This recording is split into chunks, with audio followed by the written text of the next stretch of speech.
bleed green? Are you an ultimate Eagles football fan? Well, you're in the right place.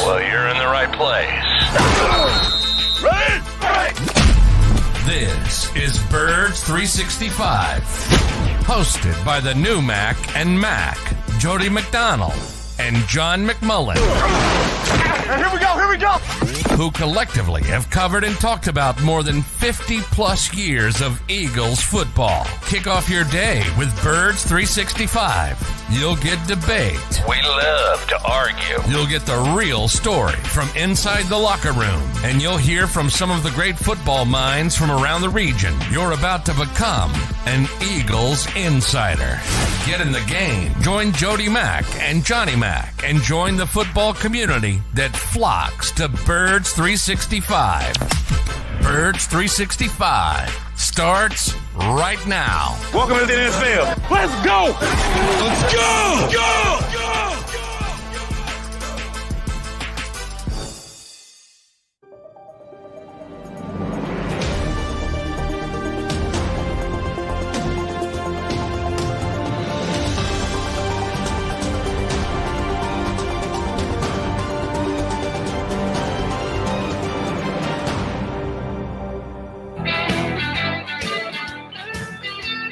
It is a football Friday, less than 2 weeks to the NFL draft.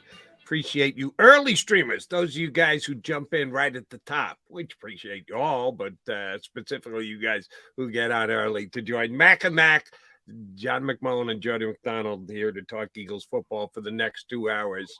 Yeah, we're mocking our life away, looking for a sunny day. That's all we can do leading up to the draft, and we're going to give this another shot. Matt Manicherian, who has been on with us in previous years, interesting guy to have on leading up to the draft because his company, Sports Info Systems, tries to marry the analytics with the actual production on the field, and the scouting eye gives you a little bit of a different look.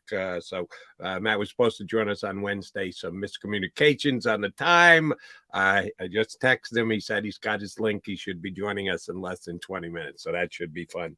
And then a little later, Rob Motti, our pal from the Associated Press, formerly here in Philadelphia, and now National Associated Press guy's going to jump in. We haven't had Motti in over a month, which we don't usually let that happen. We try and get him up every 2 or 3 weeks because he's just that good.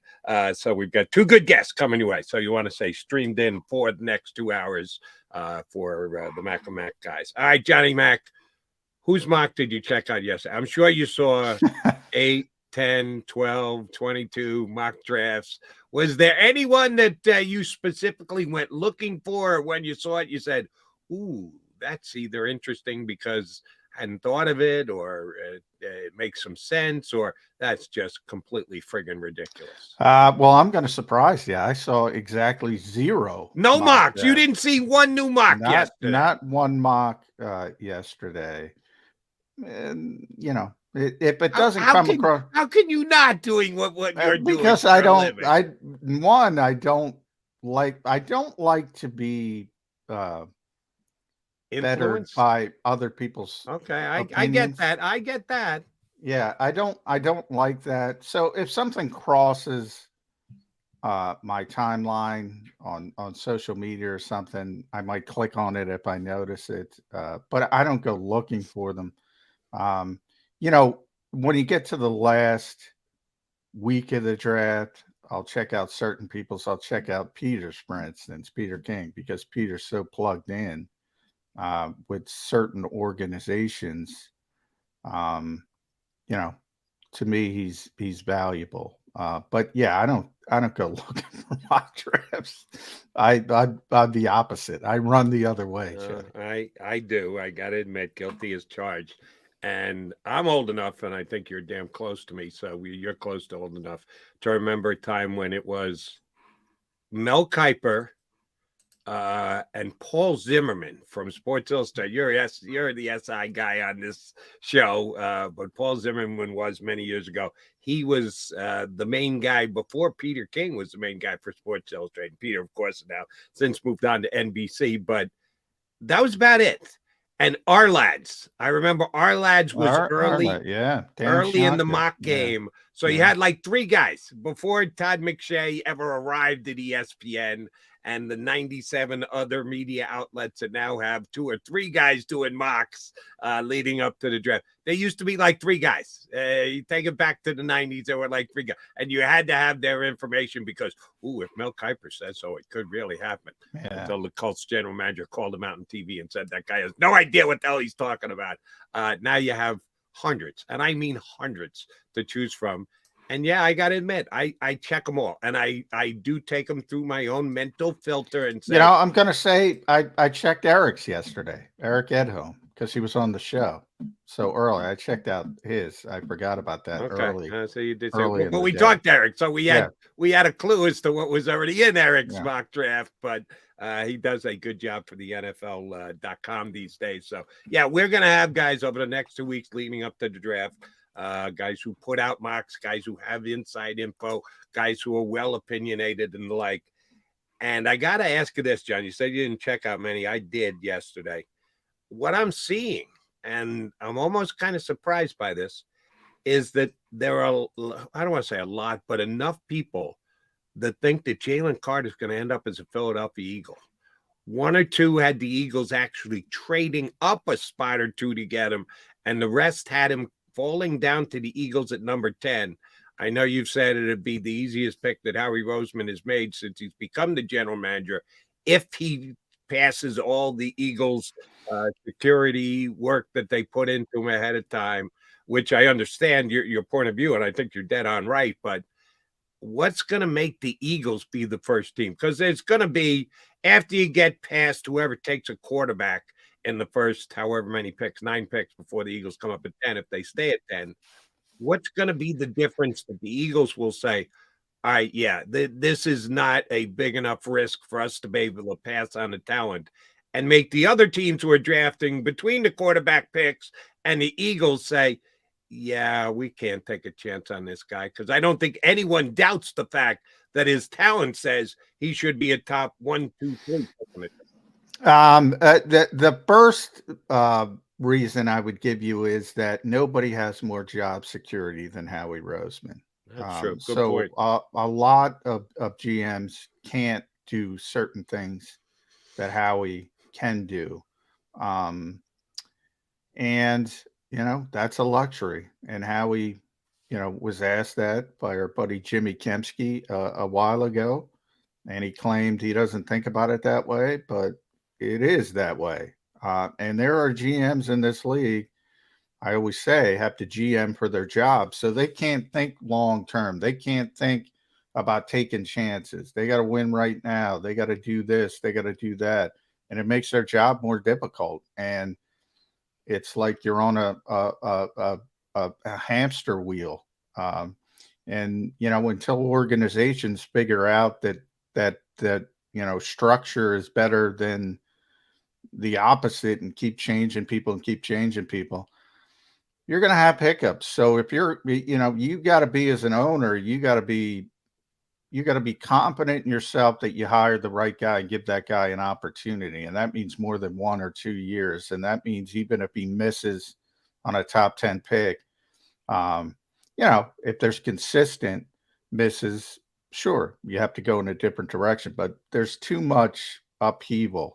And the NFL even tried to help these teams and, had a symposium saying, you probably shouldn't fire these coaches so quickly, fire these GMs so quickly. But, it's incredible. When was that? How did I not know about that? Oh, yeah. It was over the past year. I'll look it up. Yeah, they had a symposium, sort of, they do this stuff all the time.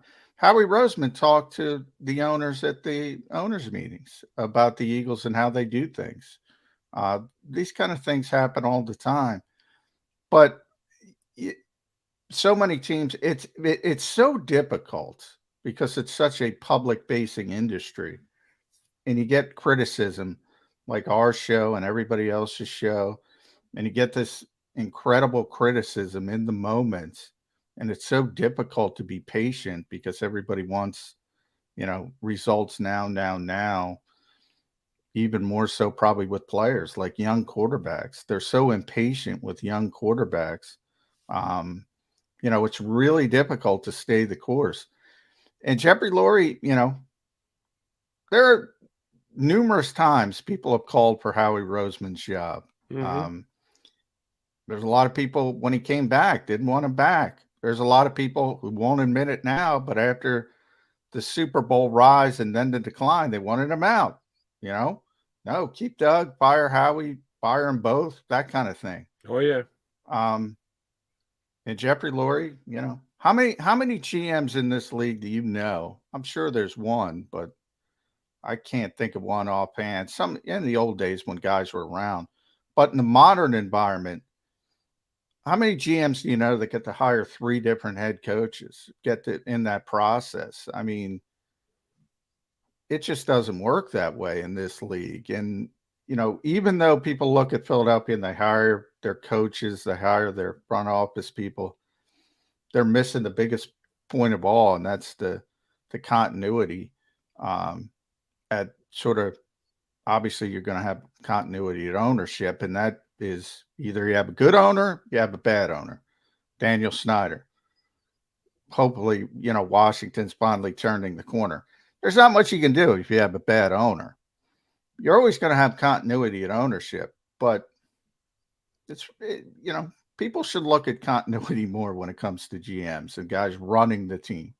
Even more so than having fired 3 coaches. How many GMs had the big chair, gave up the big chair, never happened, in absentia for a year, and then came back and recaptured the big chair? That just doesn't happen. So that tells you the relationship between Jeff Lurie and Howie Roseman. So let me ask you this. This pick, Howie Roseman, they're sitting there on draft night. We know Jeff Lurie will be in the room, and I got to believe they'll have the conversation ahead of time. They're not going to have it while Team 8 is on the clock and the Eagles are sitting there at 10. So Howie will have gone to Jeff Lurie in advance and said, listen, if circumstances play themselves out beyond our control, but sure enough, we're sitting there in the draft and we've got a chance to draft Jalen Carter. How big a pitch does Howie have to make? Does he just say, listen, if this kid comes down, we'd like to take him? Or does he have to sell Jeff Lurie on it? Because I know, and everybody knows they're not taking Jalen Carter without Jeff Lurie putting some kind of stamp of approval on it. How much of it has to be a sales job? How much of it has to be just, here's what I believe? How much of it is Howie saying, hey, listen, I'm the GM, I'm making this pick. I don't think that's the case. I think Howie's smarter than that. But how much of this is going to be having to get the stamp of approval from Jeff Lurie and him being on board with it and not questioning Howie with the, well, hey, it's your pick, you do what you want, but know full well we are under scrutiny by taking this young man. How's that conversation go between Howie and Lurie? Yeah, I think it's as simple as it gets. I think it's Dom DeSandro says there's no major issues. We want to take the kid if he's there, yes or no. I think it's that simple. I don't think there's any sale job. I don't think there's anything of that nature. He's going to put it on Dom? Yeah. Wow, that's a little harsh, Howie. He passed the buck there. Dom did all his work. He gave him the thumbs up, so we're going to take him if he's there. Wow. You don't know how close Dom is to Jeffrey Lurie. I mean, people don't realize how important Dom is to that organization and how high up Dom is in that organization. I mean, it's his job to do all the background checks and all, just like the medical people. I mean, if you have a medical issue, you're not going to go to Howie and say, oh, use Jay Ajayi as an example. He's going to last 3 or 4 years. Oh, thanks, Howie. What the hell do you know about degenerative knee conditions? No, you ask the doctor, and the doctors give you the information. Same thing with the background checks. Howie doesn't know state police and FBI agents, and that's Dom's job, and he's the one who does all that work. And Jeffrey Lurie trusts him, Howie trusts him. And, if they recommend to Jeffrey Lurie, and here's the thing where Howie has an advantage. If they say, yeah, the kid's fine, we should keep him on the board, he's going to say, fine. He's proven in the past he'll give people second chances. He's, very high profile situations. If they go the opposite direction, say, no, there's a lot of issues going on with this kid, they'll take him off. Jeffrey will listen to Dom and Howie in that situation. And he'll, if they want him, they'll get him if he's a 10. That's why people like Adam Schefter are so confident that the floor is 10. And forget about Adam, Drew Rosenhaus. That's why he's so confident and say, you don't have to go visit other teams. Don't worry about it. You're not falling out of 10. It's kind of the reason why.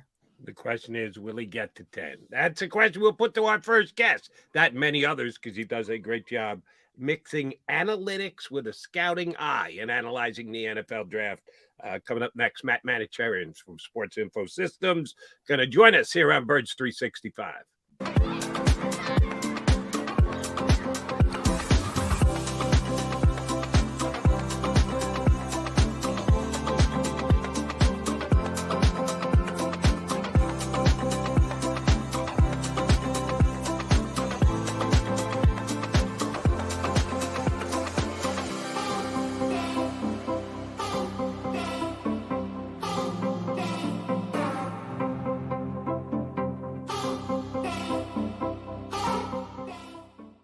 Imagine for a moment that you went to work today and when you came home, you were catastrophically injured. Your life and your family's life. That's what happened to union construction worker Mike Little. I was scared of what the end was going to be, but to be 100% honest with you, I knew I was going to be all right just by talking with Brian. In my heart, I just knew everything was going to be all right. Call the firm and find out why they say, we got this. Call 215-458-2222.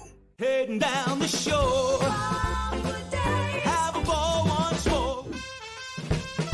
Here, imaginations run wild and time stands still. Because here, you can find the best of the Jersey Shore, all on one 5-mile island. So leave the old you behind and get lost in the woods. Wild, wild, wildwood days.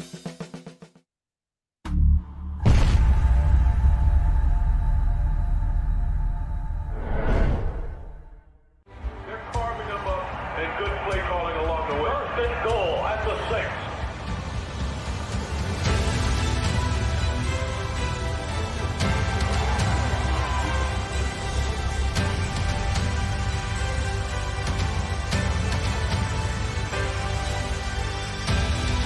On the field of life, First Trust Bank is there for you. Champions on 3. 1, 2, 3. Because Philadelphia dreams deserve a Philadelphia bank. Go to get your game on. Go for the beers. Go for the cheers. Go for the hit and the hits. Go for the stakes and the stakes. Go to get your parlay on. Go to get your party on. Go for the scene. Go for the screens. Go for the gallery. Go for the win. Go to Ocean. Visit theoceanac.com to plan your visit.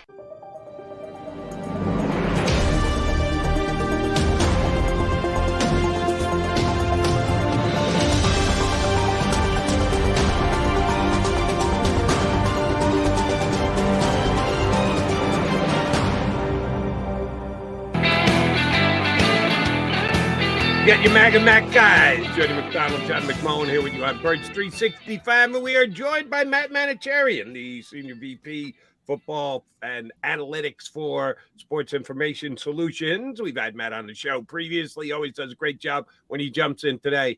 All right, we're going to put him right to the test right away. You can't look up analytically the issues that Jalen Carter has had off the field. That's kind of something you got to do informational work and investigations on. So this is where you have to mesh your two worlds, scouting and info, with the numbers that a player produced while they were in college. What are your sources saying about Jalen Carter? How much is it going to be held against him for his character and off-field issues? Is there a chance that perhaps the most talented player in the draft actually falls down to the Eagles at 10? Well, is there a chance? Yeah, there's a chance, but I don't think it's likely. You're talking about a player here. He's the second best player on our board behind only Will Anderson, right up there. And really, when you talk about this, I think two things. One, Laramie Tunsil. I think teams learned their lesson that he dropped too far because of concerns that really had nothing to do with what kind of an NFL player that he was going to be.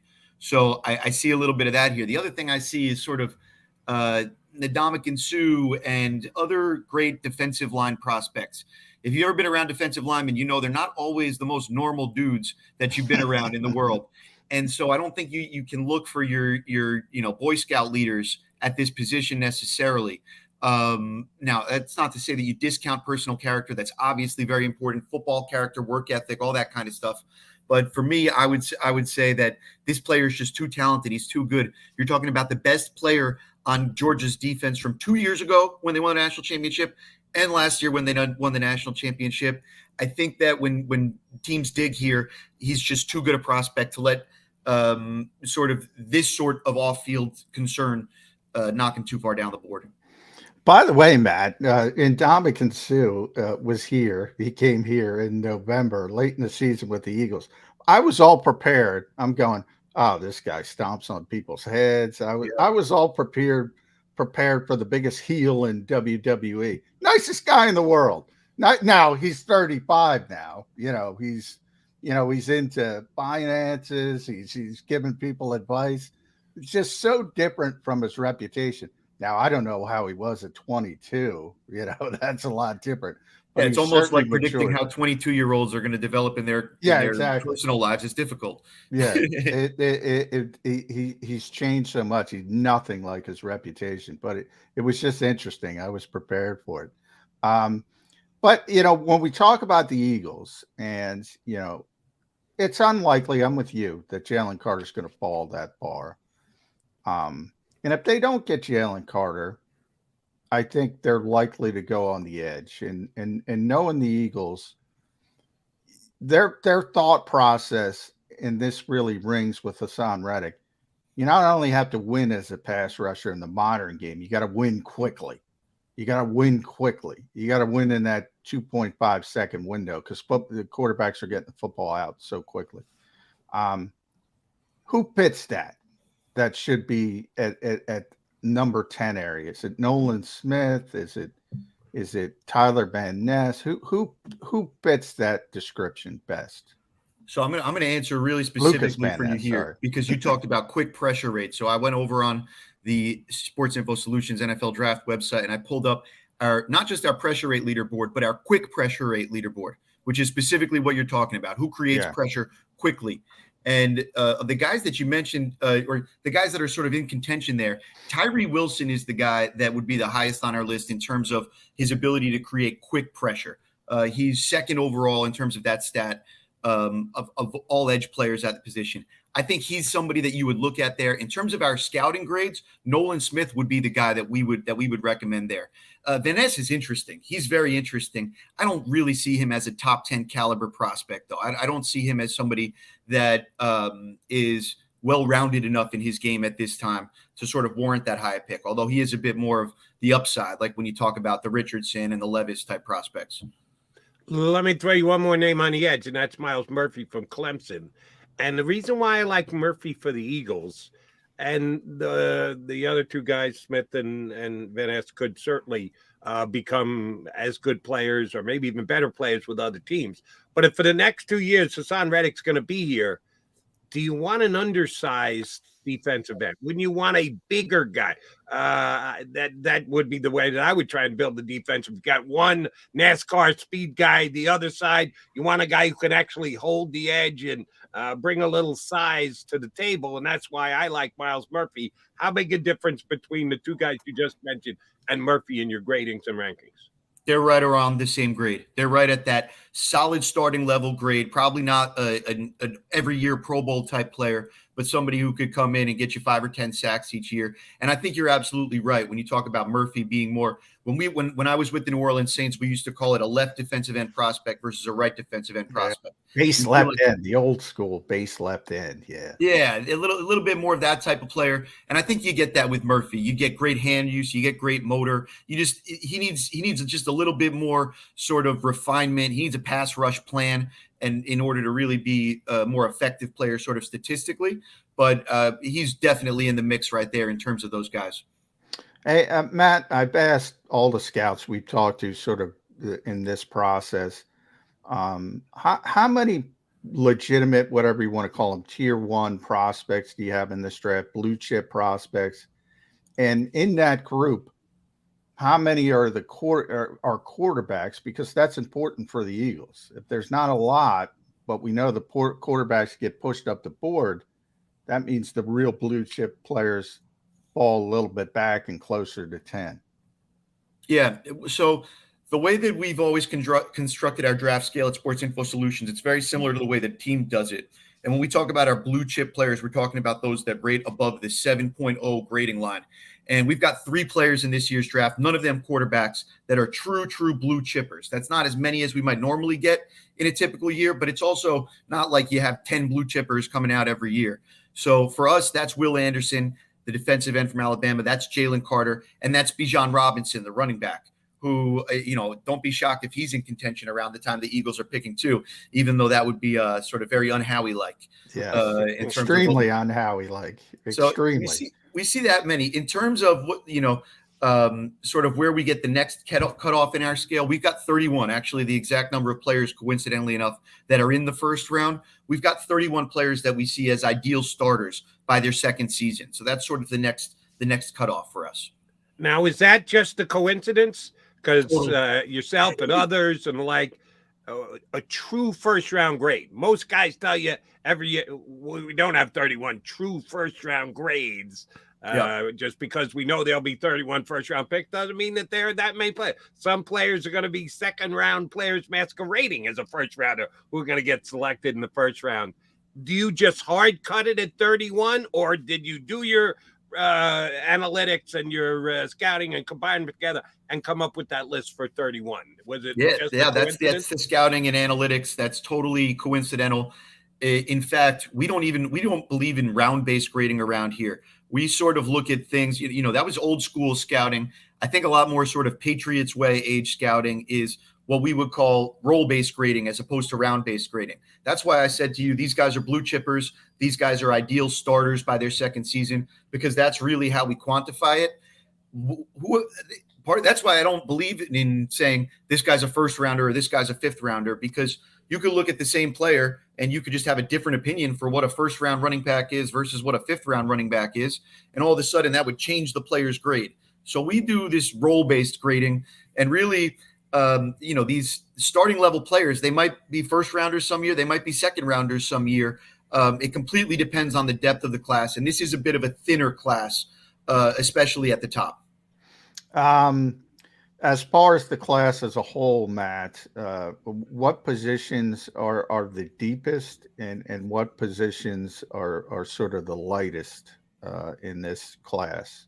Yeah, that's a great question. And for that, there's a pretty cool tool that I would recommend to everybody over on the 3013.com. That's your guys' old friend Joe Banner, along with Mike Tannenbaum, their website. If you go over there, you can check out something. We've got a draft board there that actually shows you the board the way the teams look at it, horizontally as well as vertically. So you got all the positions lined up across, and there you can see really easily, we've got, according to their board, they see it as 5 blue chippers kind of across the board, but they see very little depth on the high end at defensive tackle. They see a ton of depth at receiver. The offensive line on the high end thins out really quickly. A ton of corners in this draft that they see that they think are really valuable, that could be in contention there in the first round. So the way that you kind of can visualize that is really nice, especially if you have in mind, I never am a proponent of need-based drafting, but if you're only interested in looking at certain positions and seeing, hey, if we go defensive tackle early, will there still be corners left for us when we pick again? That's kind of a cool tool to be able to do that. All right, you threw out the name that is most discussed here in Philadelphia over the last week, 2, 3, 4, 6, 8 since the Super Bowl ended, and that's Bijan Robinson. With the 10th pick in the draft, Eagles are just almost never in a position to draft a running back this high. They've got a bonus pick because they made the good trade with New Orleans last year. You don't go to the Super Bowl, get the 10th pick of the draft the next year. But Howie Roseman is not a guy who drafts running backs in the first round, let alone with a top 10 pick. But how worthy is this guy? He's one of your 3 blue chip players. Should he be viewed to a different light than just a running back in the first round? Yeah, it's funny. It's funny that you asked that because in one sense, yeah, this guy's a great player. I think he's as good a running back prospect as we've seen come out since Josh Jacobs, who was another blue chip running back prospect for us. And he's been all that and then some in the NFL. You know, anybody who's running their fantasy league, go get Bijan Robinson wherever he ends up. He's going to be productive. But, you know, in terms of reality football, as I like to call it, I really wouldn't take a running back that high. You're from the school of Howie. That's a good school to be. That's a good school to be. Howie does things a certain way where he builds up front, and it seems to be working pretty well for the Eagles. So it seems like, we're stacked on the offensive line. We're stacked on the defensive line. There's a reason. It's because he keeps investing in it over and over again, even when it seems like it's not a position of need. So my opinion on doing it, if you wanted to go Bijan at number 10, this is a really good player. So I'm not going to categorically say you're dumb if you want to pick a running back that high. This is a great player. There's a reason why his grade is what it is. At the same time, it wouldn't be for me. I would really try to be disciplined, and I would always be looking to build at harder to fill positions than I would be at a running back, at an off-ball linebacker. And I think generally that's how the roster is constructed. That's how Howie's done things. And then you look at the same time, they drafted an off-ball linebacker high last year who sat on the bench most of the year in Nakobe Dean. So it's not that you can't have any of these rules where you never, ever, ever. At the end of the day, you're drafting football players, and you got to get the best 53. Yeah, Matt, one of the things and one of the great things that Sports Info Solutions you guys do and fans can take a look at it is the personnel sort of data you guys break down. You know, when the Eagles are in 11, 12, 13, you know, when they use motion, which is rare, you know, you see how many empty sets they use. So it's counterintuitive, but I've been throwing this out. I want to get your thoughts on it. You know, I think having Jalen Hurts at quarterback makes it less important to have a big-time running back because he's the one threatening the backside. He makes running backs better. And if you think about how much they use those empty sets and, you know, they're trying to spread people out. And if you have a great running back, you're almost, I don't want to say forced, but as a play caller, you say, well, I got to get the ball to Bijan Robinson. I got to turn around and hand the football off to Bijan Robinson. And that takes away some of what gives the Eagles the advantage, gives the opposing defense all the headaches. Thoughts? Am I crazy or is that? You're not crazy at all. If you look at Baltimore Ravens, since they've had Lamar Jackson, they've been a really good running team whenever Lamar Jackson's in the game, partially because he's a good runner and partially because he makes those running backs, whoever it is back there, he makes their job so much easier. So I think you're absolutely right on that point. The part about Bijan Robinson that I think might make him a little bit of a sort of exception, sort of special here, is he is a good enough player as a receiver that you can sort of have him and you can be in a no running back personnel group by just having him line up at receiver. He's going to be a better slot than most slots out there in terms of the way he can threaten the defense. And, you know, what the Eagles do is not just what Hurts presents, but also good luck tackling A.J. Brown if you want to do some things right where you're overcommitting to Hurts in the run game. So it's by spreading you out. It's by having these difficult to tackle people all over the field. I think he would fit in really well with that. Like I said, it's a little bit of a luxury piece. It's a little bit of, you know, buying a Maserati out here, which maybe the Eagles are in a position to do. But to your point, what really makes them good? It's the Jalen Carters of the world. It's the Skoronskis of the world. It's the meat and potatoes. And I, you know, based on their history, I'd expect more of that. We did our own internal mock draft yesterday. The Eagles ended up trading up and trading back into the first round in that mock draft.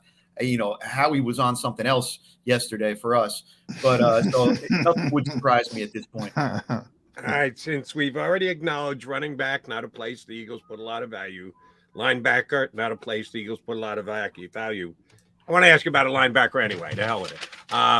And off-ball linebacker, I just told you I'm a Miles Murphy fan. If they're at 10 and if a couple of the other guys are off on the edge, off the board by then. Trenton Simpson, linebacker, Clemson, teammate of Miles, oftentimes played behind him.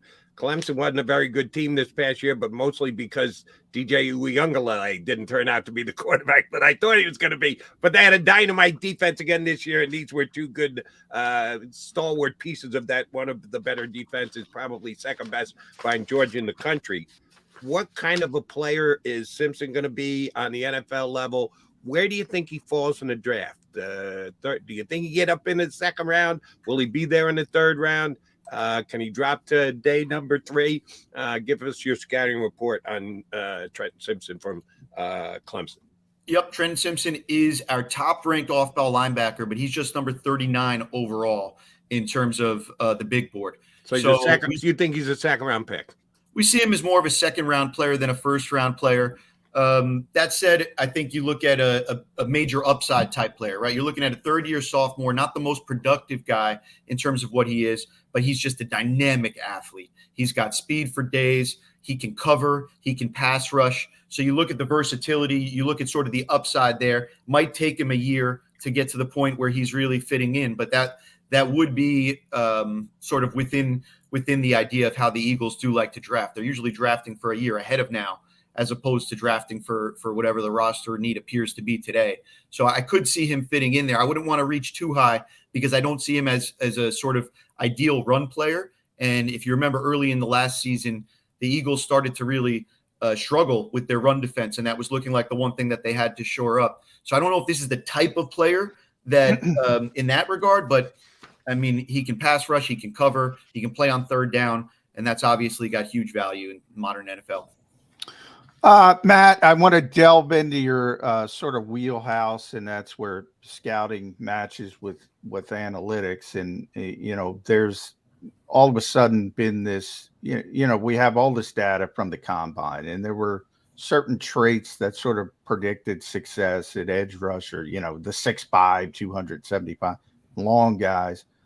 Now you have all these outliers in recent years. Maybe it starts at number 1 overall with Bryce Young, lack of size, Calijah Kancey at defensive tackle, that's not supposed to be a defensive tackle at his size, but we have one of them here, Devontae Smith, he's not supposed to be able to do, but he's tremendous. How much have things changed? How much do people look outside the box and say, all right, he's not typically what you look for at this particular position, but he's so special. How do you sort of figure that out? It's one of the harder things with scouting is being able to kind of unentangle. Is this guy an exception? Is he that special because of something that he's bringing to the table to overcome? Or is this, Mickey Loomis, the GM of the Saints, used to always say to us, if we draft a bunch of exceptions, we end up with a team full of exceptions, and then we don't beat anybody. So it's something that you always really do have to be careful for. I think that Bryce Young is, as a prospect, he's got a special quality about him where, honestly, you throw on the film, the height doesn't bother me one bit because he's basically playing behind NFL offensive linemen already there in terms of the size and everything like that. What you worry about is just him staying healthy. And that's the big question mark there. You're always looking to make sure that you're not drafting exceptions. You want to have what's the height, weight, speed that we're looking for? What is the range of critical factors and positional factors? What skills do we need to see on the film as a college player to be able to project to the NFL? You always want to be staying within your evaluation system and understanding with a little bit more rigor of not going after the exceptions. However, when you do see a player that lacks the prototypical size or lacks the prototypical speed or arm length or whatever else it is for the position, you really have to go back and say, okay, I can acknowledge that that's a limitation.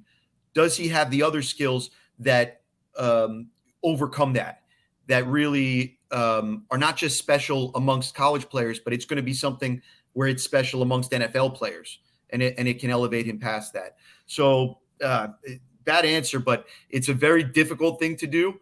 But you want to really understand both what's playing in the NFL and acknowledge the limitations.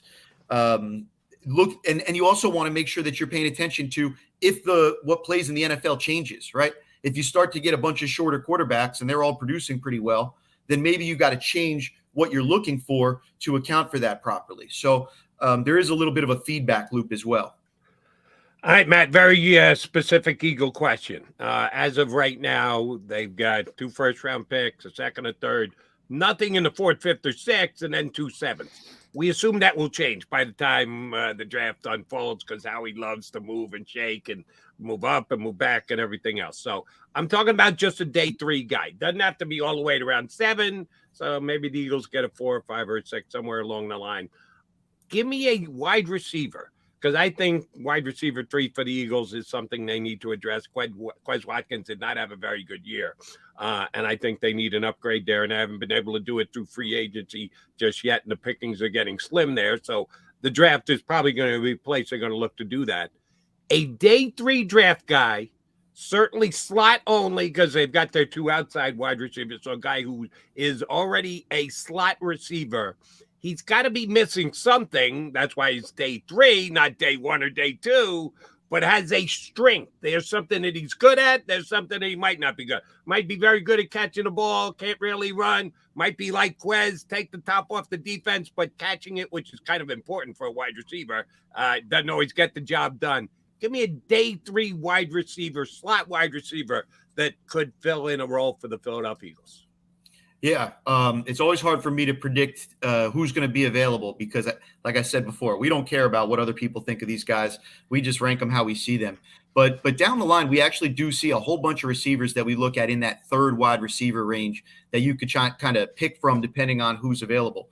A couple names that jump out just when I look at the draft board quick. Jaden Reed out of Michigan State.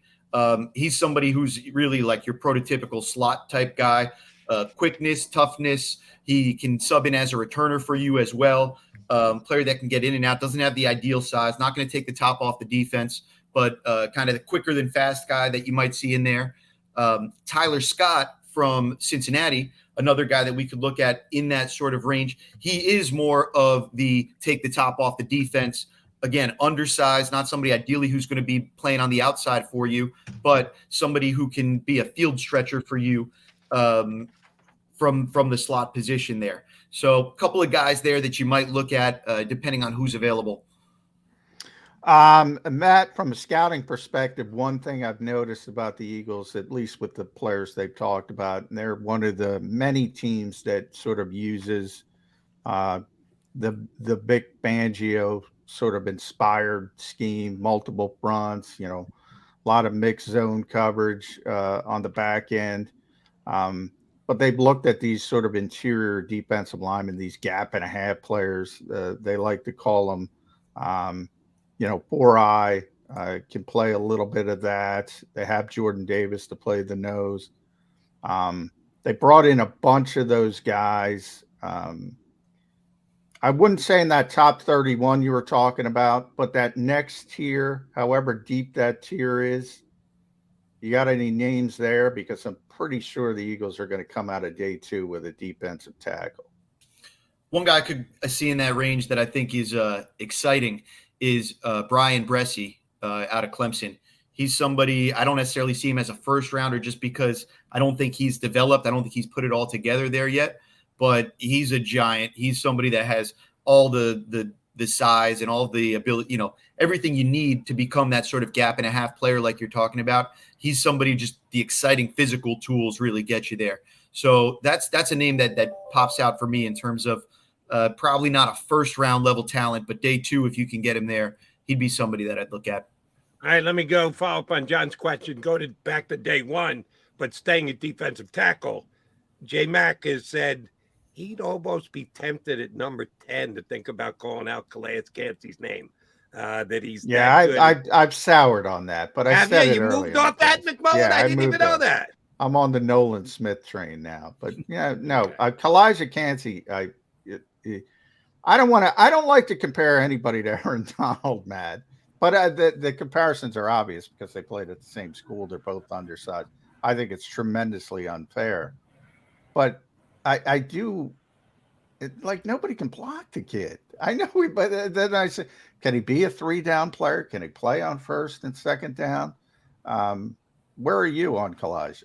Yeah, no doubt about it. He's number 17 overall on our board, and I see him like you do. I see him as an every down player. I see him as somebody who all he does is just knives through and is difficult to block on the interior there. So the Aaron Donald comps, I mean, I was scouting the Northeast when Aaron Donald came out, and like everybody else, I wasn't high enough on Aaron Donald in terms of the grade. I don't think that you could have given – in retrospect, you couldn't give him. I'm taking credit. I said he was the best player in the draft, Matt. There you I go. got it on air too.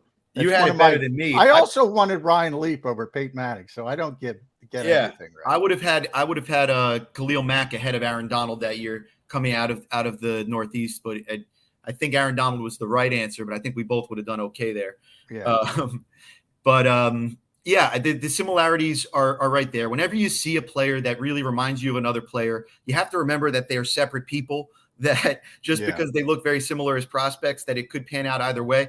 Aaron Donald, because he was a bit undersized, wasn't the first pick in the draft, wasn't even a top 10 pick, if I remember correctly. Yeah, so he was 13, maybe 13. Yeah, somewhere in the mid-teens there. So I think you kind of need to make sure that we don't expect that this player becomes Aaron Donald, because that's probably unrealistic. And at the same time, I think that the comps are there for a reason. And this is an every down starting level, good player in the NFL. Nothing embarrassing about taking him at number 10. All right. I've gone down a couple of best case scenario for the Eagles in the draft.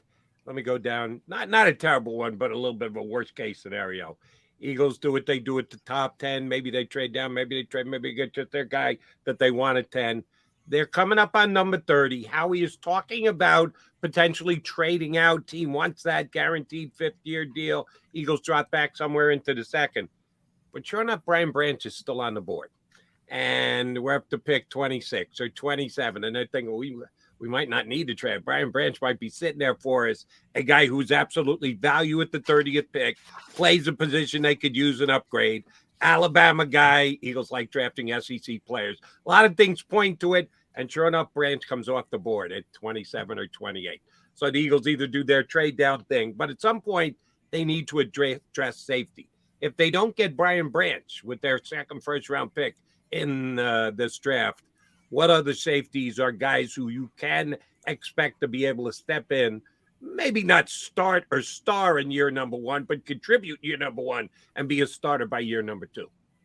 Yeah, we actually have 4 other guys that we see that could become starters by their second season in this draft, all kind of bunched up in that range, kind of from 26 to 31 on our big board. So those names: Bijan Robinson out of Florida State, Jair Brown out of Penn State, Jordan Battle from Alabama, and Antonio Johnson from Texas A&M. Those guys are all right there. So as much as Brian Branch is exciting, he's the best safety prospect in this year's draft. And even I mentioned we did our mock draft yesterday. The Eagles traded back into the first round to get up to number 13 to draft him because they 13. Wow. Yeah, they couldn't wait. I would tend to say try to be patient here. If you can get him later in the first round, safeties are one of these positions where teams aren't looking to spend first-round picks on safeties if they can help it. So you could see a scenario where he lasts. You try to be patient there. But if not, you've got a bunch of good players here that could become solid starters for you. Good to hear. At Matt Mano, follow Matt on Twitter, does a tremendous job, the Senior Vice President of Football and Data Analytics. Impressive title, by the way, Matt. SportsInfoSolutions.com. Scouted for the Saints, the Browns. Does a tremendous job. the Eagles obviously aren't looking for a quarterback, but, because they're at 30 and there's only 31 first-round picks this year, that's always a prime spot where people maybe want to go up and get that fifth-year option on a quarterback.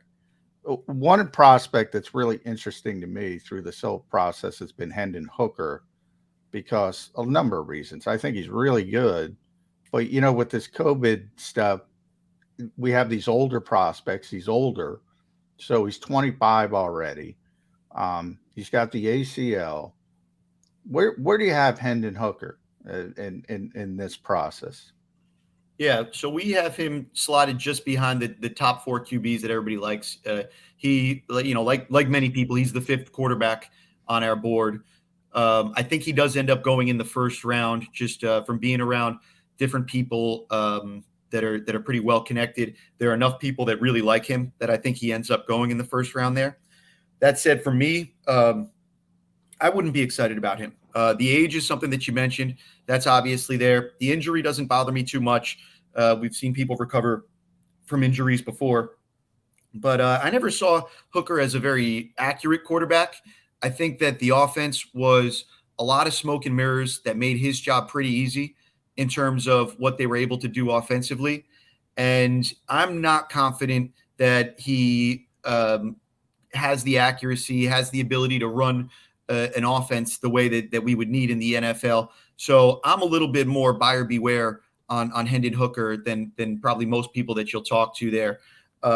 You talk to Mike Tannenbaum. He absolutely loves him. He thinks he's the best quarterback in the draft. I can't fathom that having watched the film on these guys.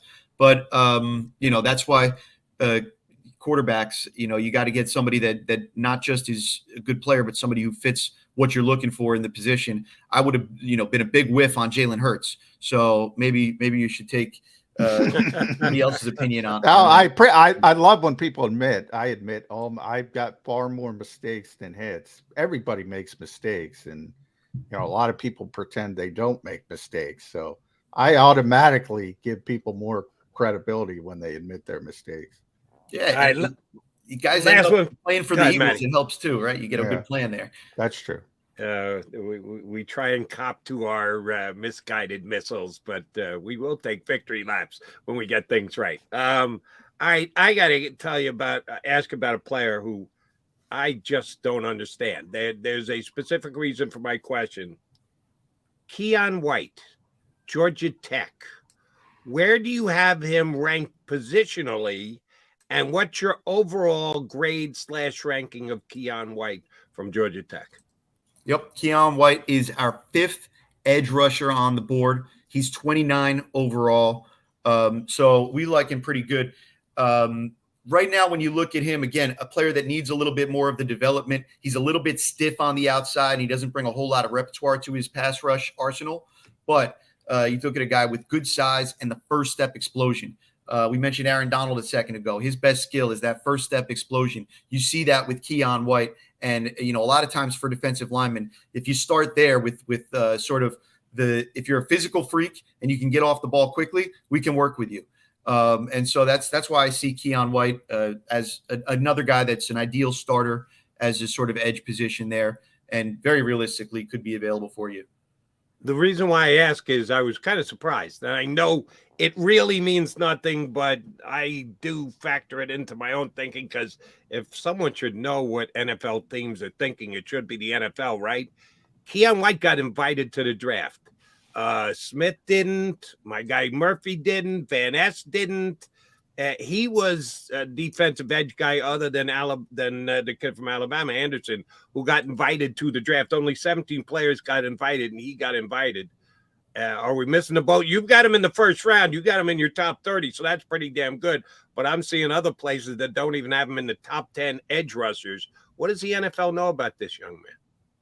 I think that the NFL talks to the teams, and they're getting an idea that they think he'll go in the first round. Obviously, not everybody that they invite will go in the first round. They try to not invite too many people in recent years so that they don't have the people that are just waiting past. Oh, gotta love them sitting in the green room. That's what it's all about. Is see the pressure on their face, see the sweat building up, see them looking at the phone rather than paying attention because they're goddamn pissed off because they haven't been picked yet. That's what we watch for. So maybe that's the vision here. They're just trying to make some good TV for you. Okay, he's a good guy to fill that role. All right, that makes sense. Maddie, if people want your information on sports information systems, how can they best go about it as we are now within 2 weeks to the draft? Yep. Check out SIS at sportsinfosolutions.com. We've got the NFL draft site. A lot of the stats and reports that we have on these players, they're all up there. You can catch us on Twitter at sportsinfo_SIS. And follow along on the draft because it is going to be an exciting draft night, and we'll be updating all along. And one last thing, if you're doing work for the 33rd team this year, whatever Paul Domwich says, go the other way.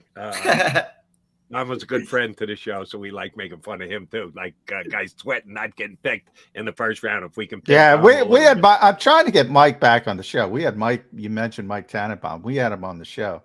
I'm going to rip him over that Hendon Hooker's the best quarterback. I like Hendon Hooker, but he's not the best. I mean, come on, Mike. What are you looking at? Hey, he's zagged when people have zigged before, and that's true. So. You got. I honestly, Jody asked me like what mock drafts I look at, and I try not to look at mock drafts because I don't want it to cloud my view. Maybe I'm crazy. Oh, see, and I'm the exact opposite. I want to look at them all. I see anyone I can find and compare one to the other and say, oh, these guys these guys crazy. Oh, that's what I do. And yours is one of the best, and that's why we have you on. Matt, thank you very much for joining us. We'll probably try and get you on after the draft is over and done with so you can review and tell us how Howie got it right. Because it seems like you and Howie are cut from the same cloth. So looking forward to getting you on after the draft. Appreciate a couple of minutes of your time here today. Perfect. Thanks, guys. Check them out at Sports Information Systems. Matt Manicherian here with us. Solutions. SportsInfoSolutions.com. What'd I say? Systems. Yeah. My bad. Solutions. Sport Information Solutions. Matt Manicherian here with us on Birds 365. All right, Jody Mac coming back. And I do want to follow up with you about the whole who gets invited to the draft and doesn't get invited to the draft. He's right. They've cut down. They used to have more guys. They've cut down on the number of guys. And it probably is because, it can get a little embarrassing when a guy. I remember, now I'm losing his name. The Notre Dame quarterback, turned announcer these days. Handsome kid. Brady Quinn? Brady Quinn. Oh, my God, was he sweating because they invited him up. When did Brady go? I forget. He was a first-round pick. Late, though, and they were talking about him being a top 10 pick. I think. Yeah, I missed on him. I thought he was going to be good. See, there's a miss. 29, somewhere thereabouts. I do remember Aaron Rodgers. I remember sweating. He was ticked off because Alex Smith went one. It was going to be either Alex Smith or Aaron Rodgers. Yeah. And Alex was number one. And here we go way down in the 20s waiting for Aaron Rodgers to come off the board. I remember him not being happy. Maybe that's why he's doing a ayahuasca. He's never recovered from his draft day status as all the way down to Brady won 22, by the way. Brady 22? Yeah, it went. I'll tell you. Obviously, you bring up Aaron Rodgers. It's good to go to a good organization. I mean, he's so talented; he would have been a great player. But in a lot of ways, look, if you're supposed to go number one, you're going to be upset if you fall down to 22, whatever he was, 21, 22, 23, I think. Obviously, you get upset, but man, that worked out well for him. I mean, that is a good organization. That is a structured organization like the Eagles. It's good to go to no matter where you go. It's good to go to a good organization. Yeah, but when you're sitting there in the green room that day, that's not where you're thinking. Oh, you're not going. I know. Oh, but I could fall to a good organization. It's no. Why the hell haven't they taken me so far? That's all you're worried about. John McMullen, Jody McDonald, you got your Mac and Mac guys, Birds 365, back in just a sec.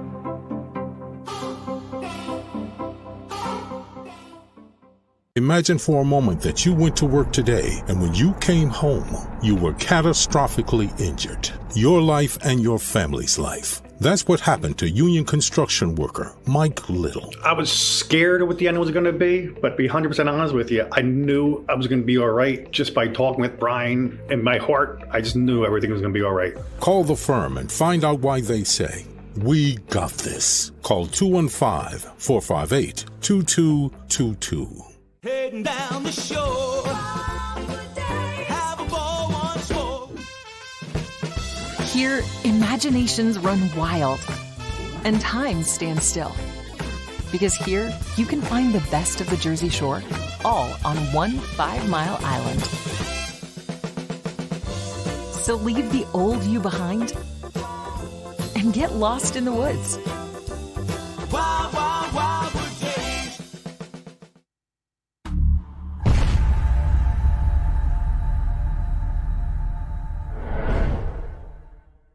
They're carving them up and good play calling along the way. First and goal at the 6.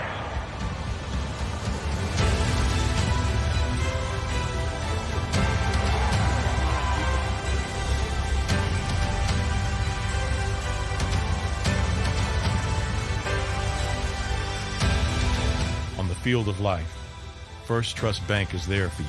Champions on 3. 1, 2, 3. Because Philadelphia dreams deserve a Philadelphia bank. Go to get your game on. Go for the beers. Go for the cheers. Go for the hit and the hits. Go for the stakes and the stakes. Go to get your parlay on. Go to get your party on. Go for the scene. Go for the screens. Go for the gallery. Go for the win. Go to Ocean. Visit theoceanac.com to plan your visit.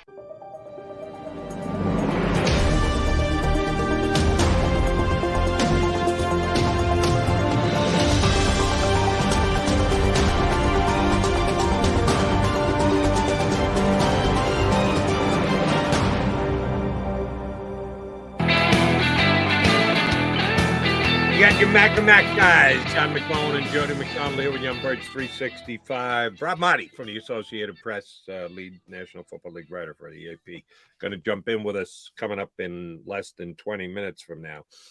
Before we went to break, last question I asked Matt Manicherian was about the defensive end from Georgia Tech, who the NFL invited, one of only 17 players to get invited to the draft, and you know who most of them are.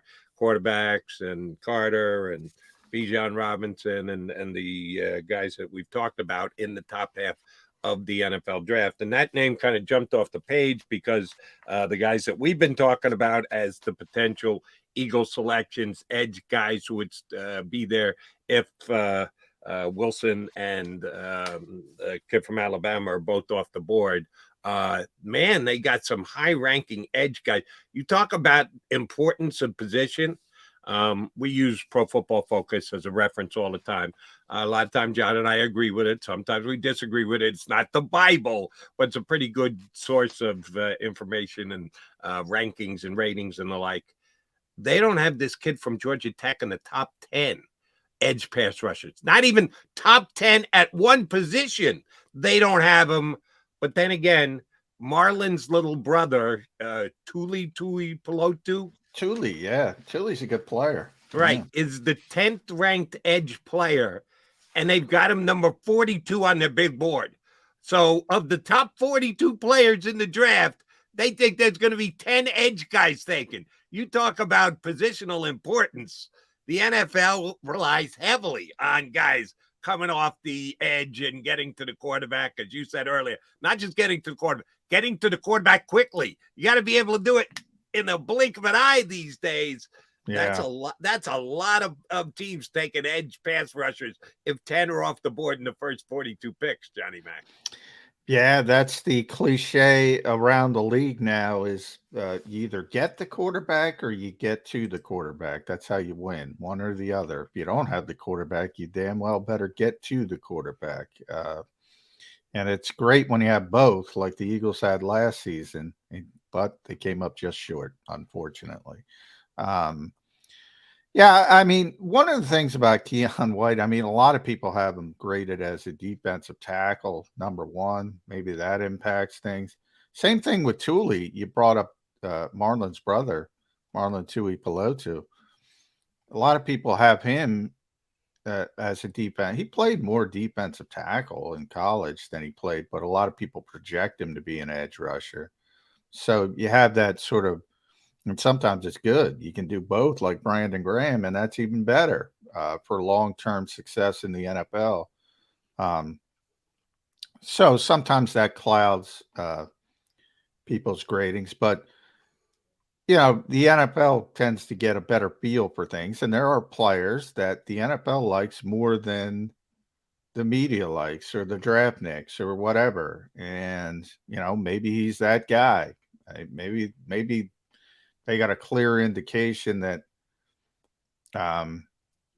teams in the NFL like him better than most people think, and they don't always get it right. As you said, we've had this green room type of stuff in the past. But usually when guys fall out, it's for other reasons, whether it's off the field, injury related. Nakobe Dean's an example. He didn't show up. Was he invited last year? I don't remember. I don't watch it. Invited, but if he had been invited, I wouldn't have batted an eye. Yeah, most people thought he'd be a first round pick. Yep. And he ended up going to the third round, mainly because of injury issues. So it happens. But if you get the invite, they got a clear indication that they think you're going to be pretty highly drafted. And I did double check with Pro Football Focus to see if they considered White as a defensive tackle. If they did, they didn't put him in the top 10 defensive tackles either. So it jumped out at me because I had not on any of the mocks that I had been seeing him as a first round pick. And I did go specifically to Pro Football Focus because they ranked the players at each position, and his name was nowhere to be found. So we'll see exactly. Our buddy Rick Saratella had him early in the process because I got Rick's list. First round? He had him at defensive tackle. Now this is one of his early lists. I just keep it on my desk because to look at the list. Early on, he had him ranked as what number defensive tackle? Number 5. And again, I printed this. That's not going to get you into the first round. I printed this on February 28th, so I'm sure it's. I'm looking at the date, so I'm sure it's changed since then. But yeah, at the time, he had him as a second round pick, the 5th defensive tackle. And he's undersized. He'd be undersized. He's 280. So, maybe he's one of those guys who can play inside and outside. I don't know a ton about him. I haven't done a ton of work on Keon White because his name hasn't come up with the Eagles. I've looked at Tui Peloto a little bit more, and he's a defensive tackle that a lot of people project edge, and he played some edge. So he could do both as well. All right, John, I want to put the draft aside for just 5 minutes, promise. And then we'll get back to the draft. We got Rob Marty joining us coming up in less than 15 minutes from now. The Eagles signing of free agents, the lottery tickets that the Eagles have taken flyers on during this offseason. We know that they're putting X amount of dollars aside to get the Jalen Hurts contract done. That's why they haven't been aggressive in going out and signing guys with resumes to replace guys that they lost on the defensive side who had resumes added to those resumes last year as pretty damn good players. And we know what guys we're referring to, linebacker, safeties, and a pretty big defensive tackle who got the most money on the open market this offseason. And the Eagles haven't indulged a lot of money to replace those guys. So I want to ask you a question about the safety net. You can call them draft proofing guys. Semantical debate It's more like a safety net for me. It doesn't draft proof anything. You got a body there, but it doesn't mean you shouldn't be looking to get better in the draft at a specific position. But the free agent defensive signings the Philadelphia Eagles have had, that they've signed just to 1-year contracts, either right at the veteran minimum or maybe slightly above, but certainly not major investments and not all guaranteed money, under $1 million for guaranteed money. Here are the guys who I put on the list. Street at defensive tackle, Morrow at linebacker, the 2 safeties, Evans and Edmonds, and we'll even put Greedy Williams, even though we know he's going to be a backup behind the 2 starting cornerbacks of the Eagles. Out of those 5 that they've added on the defensive side, Johnny Mac, I'm telling you that one of them will be Calijah White, even though they made less money because they actually paid Calijah a little bit to come in and be the other linebacker. Yeah, you got way more.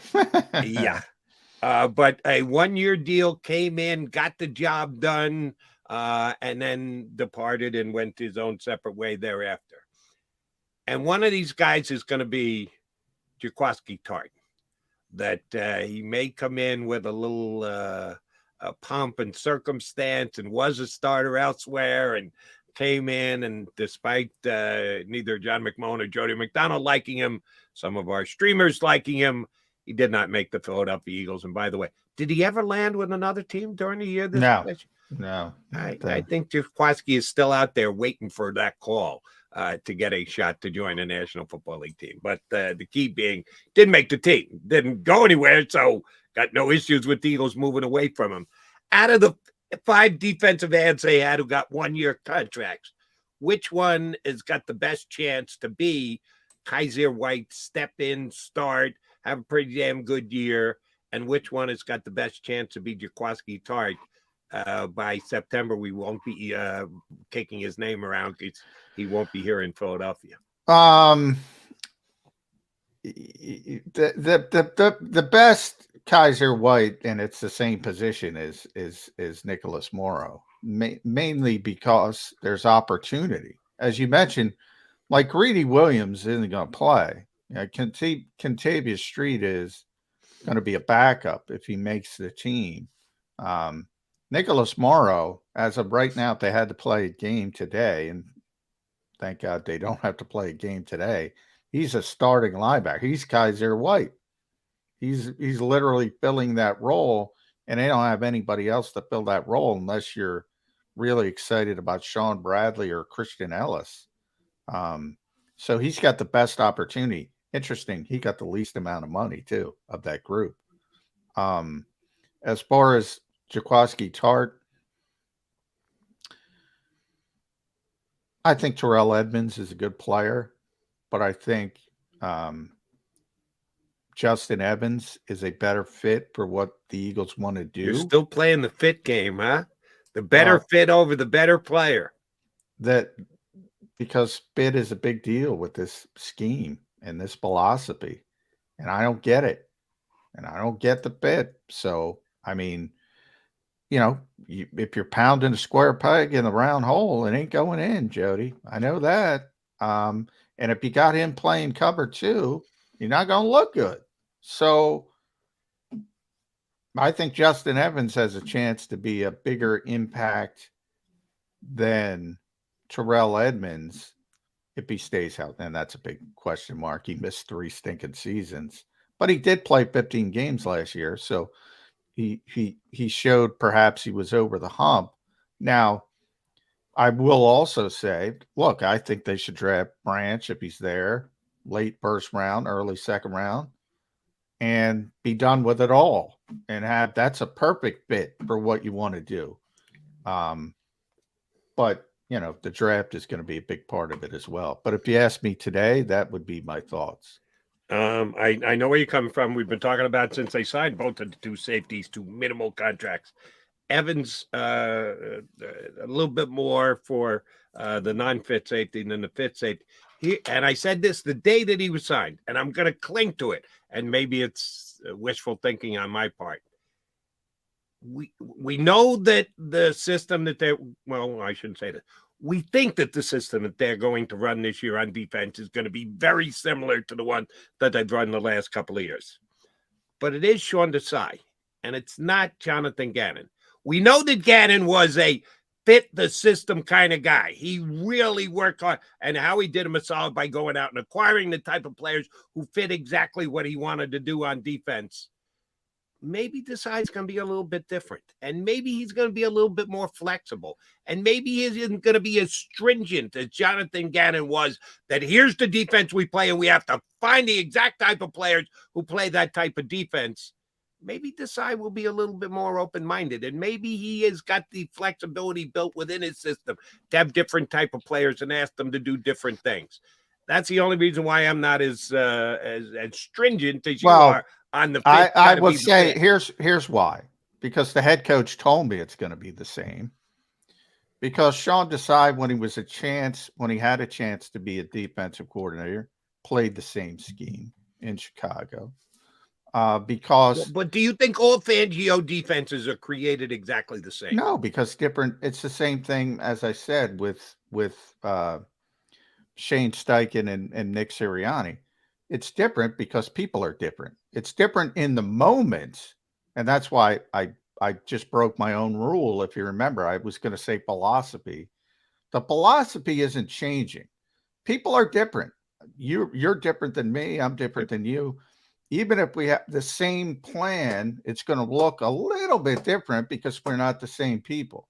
Same as Shane Steichen versus Nick Sirianni. Same offense, looked a little bit different, arguably better with Shane, but a lot of reasons would go into that. So yeah, I mean, as I said, 3rd and 13, people might like it more. Maybe he is a little bit more aggressive, but the philosophy isn't changing. It isn't changing. And again, the head coach has said it. And I don't think Sean Desai is going to walk in the door and say, you know what, I don't want to play this defense. I kind of wish he did, but I don't think he's going to. And so that's number one.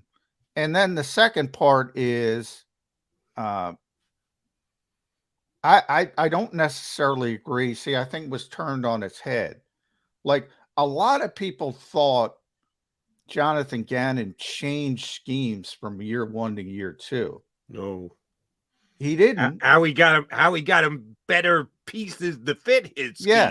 So, he couldn't play a lot of 50 fronts last year because he didn't have the personnel to do it. Not last year, the year before. And he did things a little bit differently because guess what? You can't play like Hassan Reddick's on the field when it's Jannard Avery. Mm-hmm. You can't play the way he wanted to play if Jordan Davis and Linval Joseph aren't on the roster and you're forcing Javon Hargrave to play nose tackle. You can't play the same way. So he was different in year 1, not as successful, but he was different in year 1 than year 2. And yeah, if Sean Desai's only option at safety is Terrell Edmonds, because he's so much better as a football player than Justin Evans, which I don't know if he is or isn't, then he's going to play Terrell Edmonds. But, there's going to be problems. Like when Jannard Avery was out there, there's going to be problems because you're going to be playing him out of position and you're going to be asking him to do things that he doesn't do that well. And unfortunately, safety is a 100% position typically. So it will be a bigger issue at safety than it was for Jannard Avery. And when you say 100%, if people didn't pick up on what you meant, you mean they don't leave the field. You're out there on the field. You're out there on the field. They're not pulling you off for it. And yeah, either I'm a bigger Edmonds fan than you are, or I'm less of a fan of the other possibility that they have. Yeah, I think he's going to play the better football player, and he'll make it work within his system. We shall see. It's one of the intriguing things for the Eagle camp when it opens up Unless, of course, they get Brian Branch, and then both of the guys get to. One of them will be gone, and one of them will be sitting on the bench behind Brian Branch if they get him in the first round. He's John McMullen. I'm Jody McDonald. We're hoping to talk to Rob Maaddi from the Associated Press, the Maaddi Man, scheduled to join us next here on Birds 365.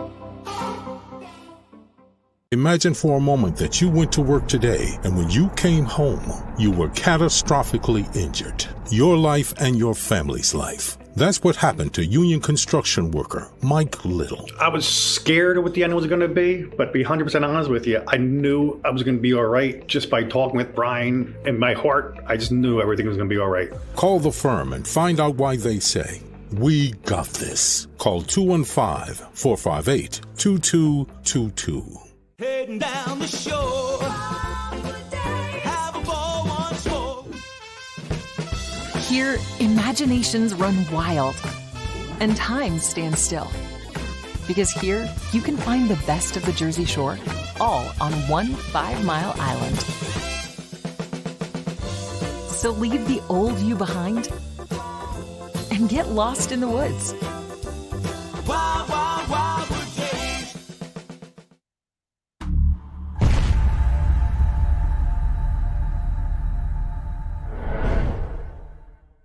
They're carving them up and good play calling along the way. First and goal at the 6.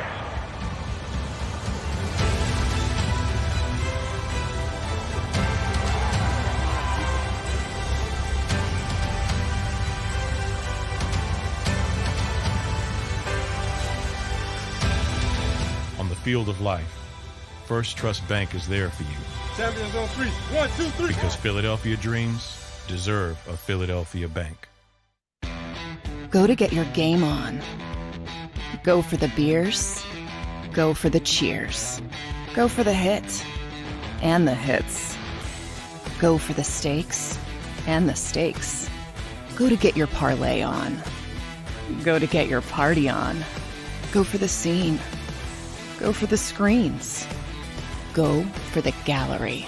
Go for the win. Go to Ocean. Visit theoceanac.com to plan your visit.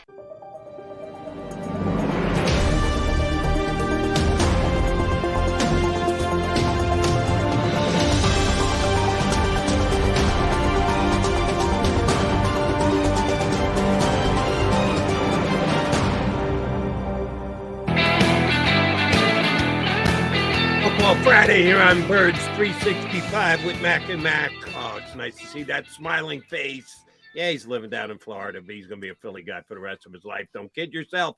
Rob Maaddi joins us here on Birds 365. How you been, Maaddi, man?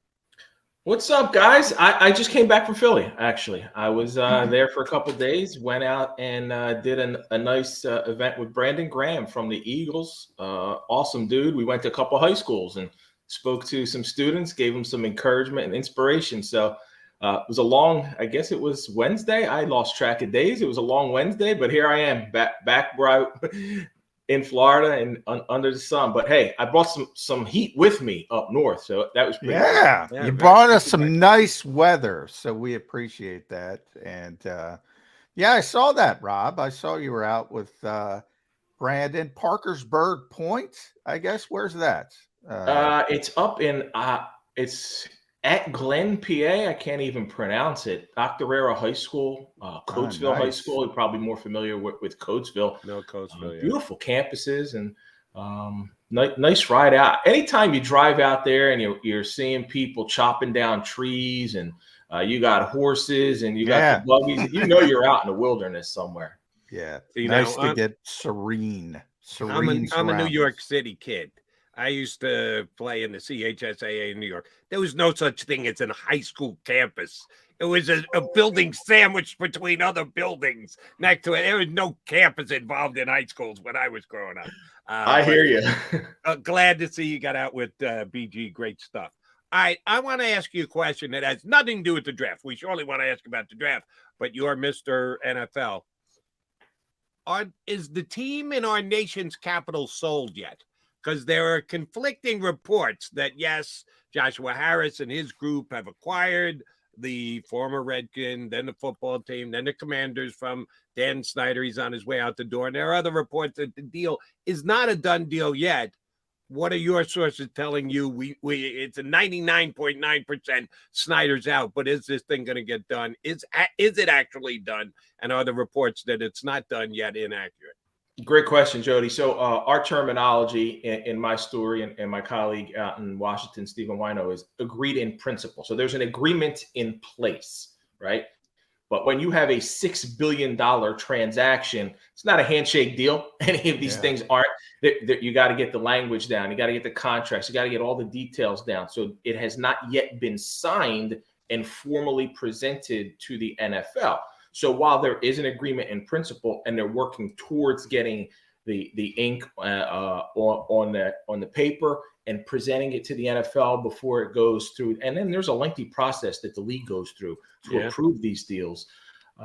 It's not 100% done. Could something happen? Could they hit a snag? Could someone come in and say, "Hey, yo, wait up, Dan. I got $7.5 billion." Not going to happen, but could that happen theoretically when it's just an agreement without a written contract? That could, but it's moving toward what appears to be a locked in, done deal with the Joshua Harris group, giving him, what's he going to have, teams in 3 sports now? He's got a four. He's got a Premier League team too. Oh, we count. Yeah. I like that, John. You got to count the soccer. So you count that, or the American football, or whatever you want to call that. Crystal FC, Josh. Okay. Right. So New Jersey Devils, Philadelphia. I wonder if he's got money for a loan, man. I wouldn't mind a few bucks.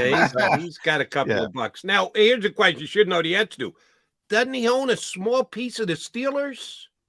I would guess he'd have to digest that if he's getting a bigger piece of the Washington football team. Need to sell David, that off, right? David Tepper used to own part of the Steelers as well. Had to divest when he bought the Carolina Panthers.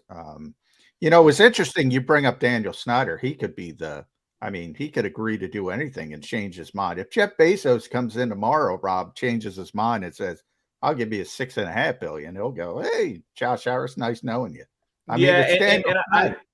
All along we never got the any kind of concrete evidence that Bezos is really interested in this team. And there's some NDAs that are involved. Like, if you're going to make a bid on a team, you got to have all the available information. And then, of course, Bezos, this gets a little bit complicated with the Washington Post, with getting all that information on the team, the books, the history, and all that stuff. So I wonder how much any of that signing NDAs had to do with a lack of interest on his part. That's a good point, because Daniel Snyder doesn't want the Washington Post getting information on him. not any more than they already got. So.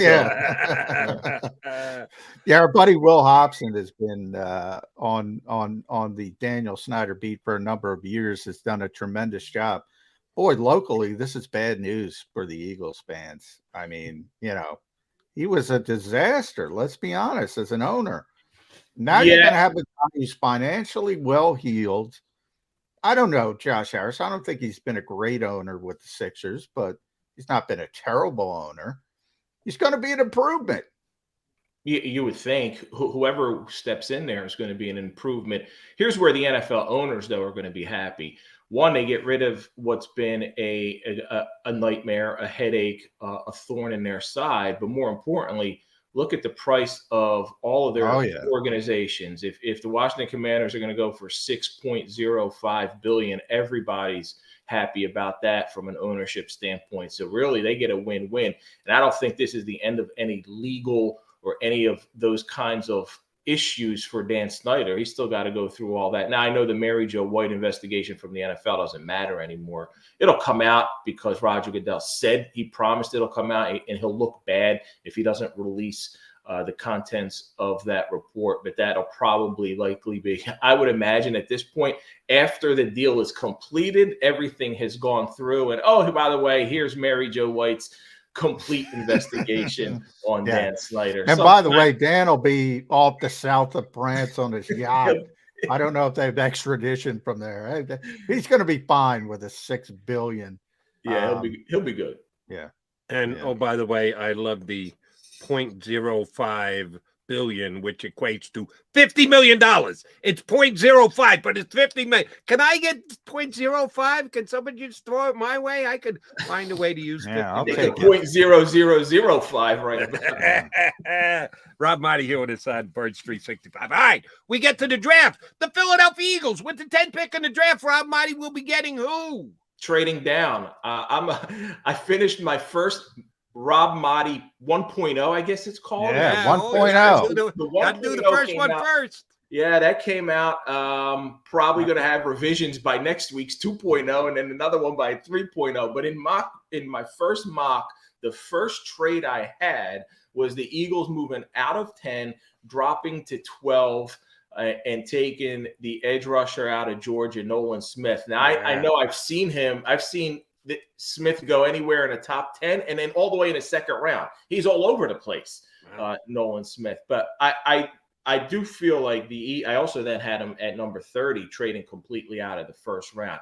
I think Howie Roseman, we all know this, is a guy who loves to make a deal. Yeah. And if there's an opportunity for him to be aggressive and move up, there's a guy they want, he'll do that. If there's an opportunity to move back, accumulate more assets, and still take somebody that they think, this is a team that's coming off a Super Bowl, and you can be aggressive and you can also look towards the future. And I think there's a lot of areas that they can go. Obviously, we look at the Eagles and how they love to build in the trenches, offensive line depth, defensive line depth. I'd be surprised if it's a position outside of those two areas in the first round with the first pick, wherever they go, whether it's at 10, trade down, or move up. Yeah, you're right. I mean, people forget as early as last year, how he came into that draft with 3 first-round picks. He didn't pick any of those spots. He moved on all of them. So he is going to move up. He might move down. He's going to do something. We know that's the one thing about Howie Roseman. But Rob, what is the likelihood that there's a splash on draft night? Right? We saw it last year with A.J. Brown, one of the picks with Howie. Lamar Jackson, is OBJ mean Lamar's off the table? He's going to be in Baltimore. And then even there's these keep whispers. Everybody knows in this league how much Kyle Shanahan likes Kirk Cousins. The Vikings want to move in a different direction, it seems, with a younger quarterback. Is there any chance there's a big splash on draft night that we don't see coming? Yeah, initially I thought you meant with the Eagles. I don't necessarily feel it'll be with them. Within the league, I think that there's still, the one splash that we know is pending that's going to happen at some point, and it's almost a foregone conclusion at this point, is Aaron Rodgers going to Jody's JTES Jets. That's just hasn't been done yet. That we know that. Yeah, that's probably going to be. Wait. Time out, New York. This is the Jets we're talking about. You can't know anything. If something can go awry and it's tied to the New York Jets, it's going to go awry. So I'm glad you guys have more confidence than I do that this thing's going to get done. I have confidence. Until it's done, it's not done if we're talking about the Jets. You're not confident when Joe Douglas goes out there with Boomer Esiason and then they pour French dressing all over somebody on a stage. What the hell was that all about? Ranch dressing or whatever the hell's taking a ranch dressing. But yeah, that's how Jet fans always feel. Oh, man. But outside of that, John, I don't think there'd be a splash involving Lamar Jackson. I felt all along he's going to stay in Baltimore. Going out and recruiting Odell Beckham Jr. kind of solidifies that. I think he understands. He realizes, one, there's nobody knocking on his door making any offers. And if so, the Ravens are going to match it more than likely, unless it's something insane, but it's not coming. Nobody's making that deal. People keep insisting that the Colts are are interested somehow in Lamar Jackson. I reported like 4 or 5 weeks ago that they are not interested. And if they were going to change their mind, I'm telling you, it's going to take a lot of convincing of the people at the highest levels to go after Lamar Jackson. But outside of that, could there be a splash? There always is. There always seems like there's something that's going to happen. That's it. That's an interesting one. The Kyle Shanahan, I've heard a little bit about that. And you look at the 49ers, though. In fact, I'm going to speak to Brock Purdy later this afternoon. And that's Jody's guy. Yeah. Much underrated for what he accomplished this past year. Didn't get enough credit. No, and I love when I spoke to him at the Super Bowl. Like you guys saw how 49ers fans and a lot of the players reacted to that game and how everything went down in the NFC Championship. Not Brock. He was like, we lost that game and we got to be better, this, that, and said all the right things. But he's their guy. I feel like he's their guy, and they traded all those assets for Trey Lance, and they're going to try and give him a shot, and it's going to be a legitimate competition once Brock is healthy. But he's further out. Yeah, he's got a torn UCL. Yeah, I can't imagine he'll be ready anytime before October. So you're looking at a Trey Lance, Brock Purdy team at some point. So don't forget Sam Darnold, baby. Don't forget Sam Darnold. Yeah. They're collecting quarterbacks. I'm sure there's still some unknown free agents out there that somebody will give a little bit of an opportunity to. There's the DeAndre Hopkins guys situation. That's something with DeAndre could happen on draft night. I always go into these things prepared. Like there's going to be a move at some point that we go, wow, where did that come from? And it won't be anything that we've talked about. All right, Marty, I came up with this one last night. I was on CBS Sports Radio. Off the top of my head, hot take. Give me the which side says no, because somebody asked me about Lamar Jackson. Between now and the draft, they come up with an agreement whereby he signs the 1-year tender, the number that it is, which, oh, by the way, is a bargain at 30 and change rather than 45 or 50, which he would get if there was legit bidding for him on the open market. But he gets the Ravens to waive any future franchise tag. Comes in, plays the 1 year, plays with Odell. They take a run. But both sides wink and nod, know pretty much it's over and done with. He's going free agent, and you're getting no compensation for him next year. That kind of agreement, which side says no? Lamar's got to move off his I need Deshaun Watson's contract and plays for 1 year at undervalue, but the Ravens get him for a cheap 1 year, but know that that's it and it's over and done with, and maybe they can even address it in their draft this year. They take their future quarterback. Which side says no to signing the tender, but an agreement to not franchise him again? In that scenario, it's the Ravens who got everything to lose, not Lamar, because Lamar essentially is playing. If they don't do that deal, what you just said, Jody, Lamar would be signing that tender, playing on the 1 year franchise, knowing that they can franchise him again next year, or let him go if they don't want to do anything. Or Lamar, who's shown the fact that he walks on the beat of a different drummer, could sit out all year. Who's going to be the Ravens quarterback if Lamar sits out all year? Who's leaving that much money on the table? That's 30 plus million. I think the Ravens look at that as we'd rather him playing and have the ability to franchise him one more time, like the Washington at the time Redskins did with Kirk Cousins. So in your scenario, I would say the Ravens would balk at that. Okay. Yeah. To me, the draft starts at number 3 with our old buddy Jonathan Gannon. Nobody knows. Monty Ossenford, new GM there, so they don't really have a history. They don't need a quarterback because they have Kyler Murray. I would think they want to move out, Rob. If somebody's going to move up to get Anthony Richardson ahead of Indianapolis, who do you think that might be? Yeah, I agree with you that 1, 2 are going to be the two quarterbacks. I'm not buying some of the conversation that we're hearing that the Houston Texans aren't locked into a quarterback. I think that's nonsense. Who are they going to take outside of a quarterback? An edge rusher at number 2? Franchise quarterbacks win Super Bowls, not edge rushers. So I think that's just gamesmanship. That's nonsense. I think it's Stroud, young Stroud. I went with Stroud first. In my first mock draft, and we'll see going down. But then I think at 3, the Cardinals, like you said, are a team that are a trade down candidate. If somebody wants to leapfrog the Indianapolis Colts, who we know are going to be locked in on a QB, and I got Anthony Richardson going to that team. When I spoke to Jim Irsay, he wants a quarterback like he specifically singled out Jalen Hurts and called him Superman. He said that guy's a Superman in Philadelphia, and they need somebody like a Jalen Hurts, and who's got the ability to be someone like that, and that's an Anthony Richardson. So now who would want to leapfrog and get into 3? Some have the Tennessee Titans. I don't think so. I think Arizona is open to moving down.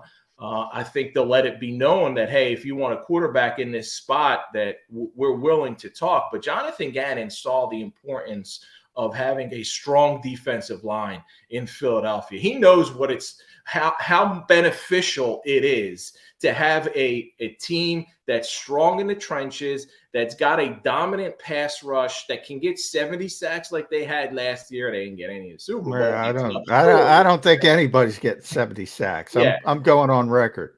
But he knows the importance of that. So I think they, in the end, I think they stay put and they take Will Anderson at number 3, and then the rest of the draft shakes out from there. I got Will Levis staying on the board all the way to Tennessee. No trade up, nothing. He's going to be right there for them, I feel. I agree with you. Number 11.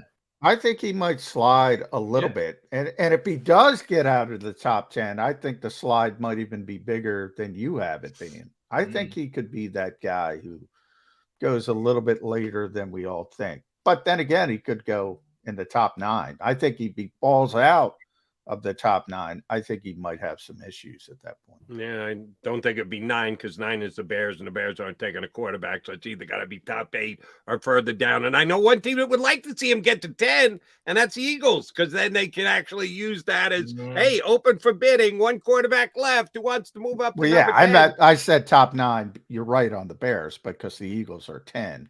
So if 4 quarterbacks go in that top 9, Rob, that's great news for the Eagles, because that means a great player is going to fall down to them. But I want to talk about trading up, because Howie's in a unique position. We all think he's going to trade down. I think it's far more likely he's going to trade down, because he's got that big donut in the middle of the draft. No 4th, no 5th, no 6th right now. But, man, he's also bold at times. You saw the Carson Wentz draft. He went up from 13 to 8 to 2. And remember the context of that. He was coming off of exile. He should have played it safe, but he said, no, I'm going to be bold. I'm going to go get, and people can play revisionist history, but that helped him get a Super Bowl. That's all that matters, right? You get the ring, and it worked. So he typically, when you're the NFC champions, Rob, you're not in this position to get a difference-making player. Would he consider being bold and going up to get, whether it's Will Anderson, Tyree Wilson, Jalen Carter, somebody like that? Maybe it's only a couple spots. You maybe got to get ahead of Chicago. Would he consider moving up? Yeah, I think he definitely would consider moving up, because when you look at 30, you're not talking about a top 15, a top 20 pick. You got the 30th pick, and you can dangle that as the additional piece, 10 and 30. But how far does 10 and 30 get you, right? Does 10 and 30 get you from 10 to – could it get you to 5 with Seattle? I don't think so. I don't think it gets you – I certainly don't think it gets you to 3 with Arizona. You might have to sweeten it, though. Can you do 10, 30 – something else next year's one. I'm not doing next year's one. Like, I'm not going to do 10-30 in next year's one to go to number 3 for Will Anderson, only because I feel there's enough depth in this draft at edge rush, right, where you can get someone who's a quality player by staying put or moving back. That's why I had him going back. You still get Nolan Smith, and I know some people feel he's a second rounder or he's at 20s, and I got him at 12, whatever it may be. But there are other, that Miles Murphy. You mentioned Tyree Wilson. There's a ton of edge rushers that I feel that they can get. So that's why I look like, who are you going to target? If it's Jalen Carter, that might be the guy, because he's a unique talent, an incredible talent. He's an interior lineman, but he's got those off-field issues. Would you want to trade up or hope that he falls back to you? I don't think he gets past Seattle. I think if Pete Carroll can get his hands on Jalen Carter, that's a nice fit for those guys. He's not going to be afraid of anyone with any off-the-field issues. So if Howie wanted Carter, he's going to have to, I think, then that would be the spot. He's going to have to move up. But you wouldn't want to go up to number 3. If you go to 3, you want Anderson. If you go to 5, I think it's Carter. All right, Marty, man, I'm going to ask you a specific player, specific type question on the draft, and that is Bijan Robinson. Take need out of it. Take a team that needs his matchup with take all the teams off the board and just have the positions in the draft. Where, as per his talent level and what the NFL has done the last couple of years with running backs, where should he be drafted? What number in the first round should Bijan Robinson go, as per Rob Marty?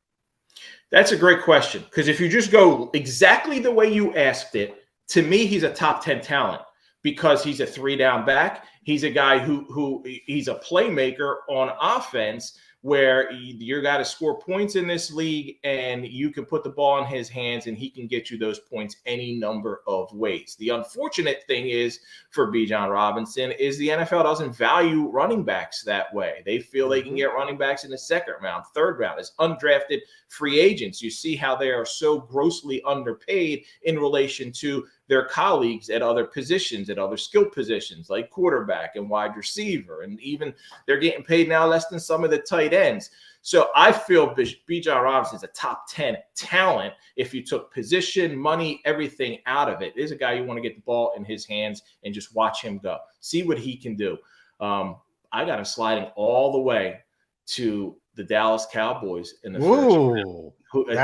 That would kill Eagles fans. Yeah, they're not afraid to take a running back in the first round. They need to replace a running back who they took in the first round in Ezekiel Elliott, certainly much higher than 26 they are right now. But there's no way Jerry Jones sees him on the board and passes up at 26. They may even feel a little aggressive if he's slid all the way to the 20s and want to move into 20, 21, 22 and try and get him. So that's where I have Robinson going based off what this NFL value system looks like right now. But top talent level, Jody, he's top 10 for sure. Yeah.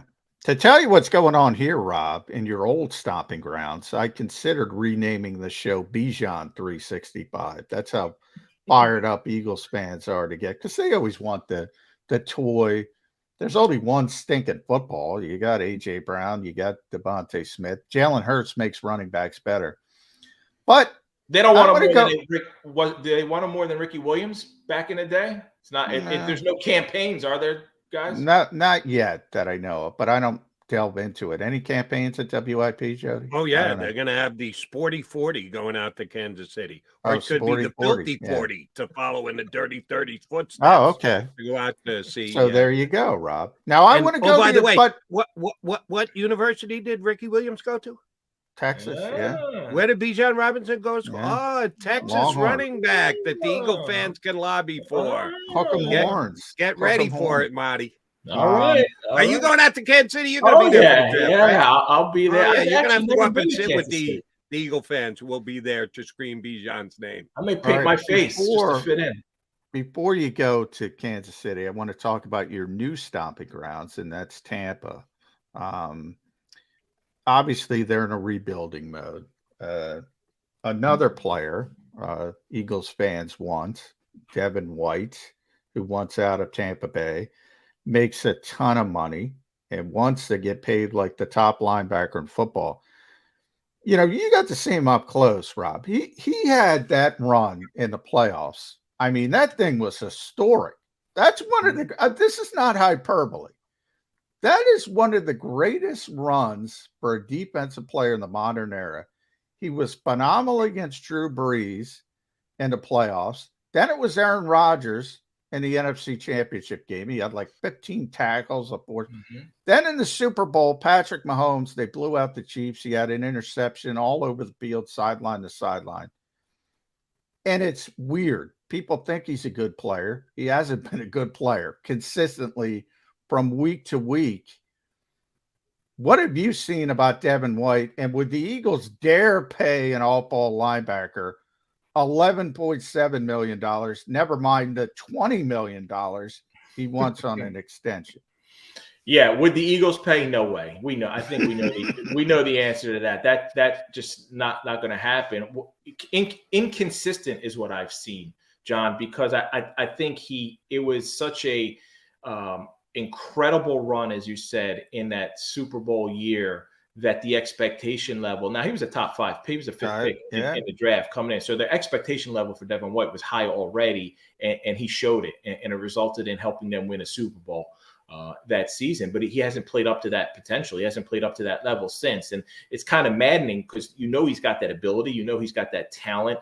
And sometimes you just don't see it. And there's been a lot of criticism of his. Sometimes it's criticism of his lack of or perception of lack of effort on the field, and maybe he'll argue that, hey, that there was a lot going on in a play, or I was on this side and something else happened there.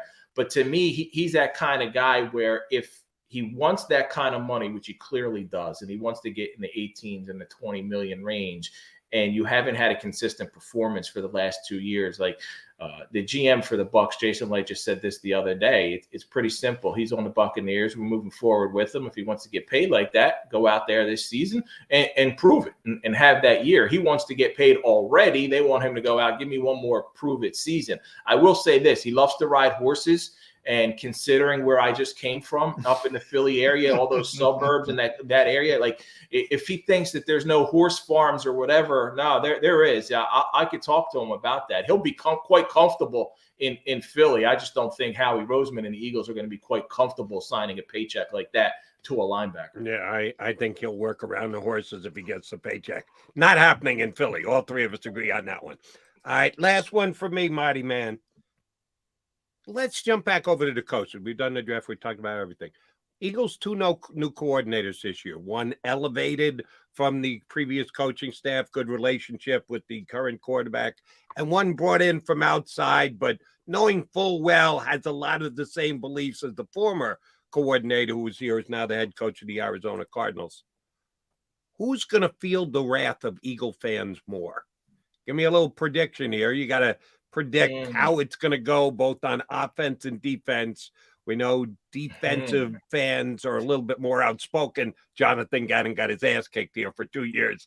Johnny and I can attest to that on our stream here on Birds 365.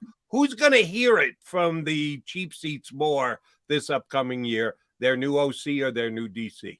It's easy to say that the new DC in Sean Desai, right? It's easy knowing what we know about the history of Eagles fans. I grew up in the Buddy Ryan era. I fell in love with football because of Buddy Ryan. And I think anyone who lived through that, right, has always wanted that aggressive, all out, go after them, go get them, punish the opposing team, punish the opposing quarterback. Like I feel for all the success that the Eagles had, and John, I know you've been a Jonathan Gannon supporter, right, over the past year or two. I think some of the 70 sacks last year, nobody, like you said, is going to get that, yet he was criticized, not aggressive enough, not doing this enough. Why? Is it because there's no body bags anymore? Yeah, no body bags. That's the answer, Rob. Exactly right. It's no body bags. It's no, they brought the house, we brought the pain kind of situation. So it's easy to say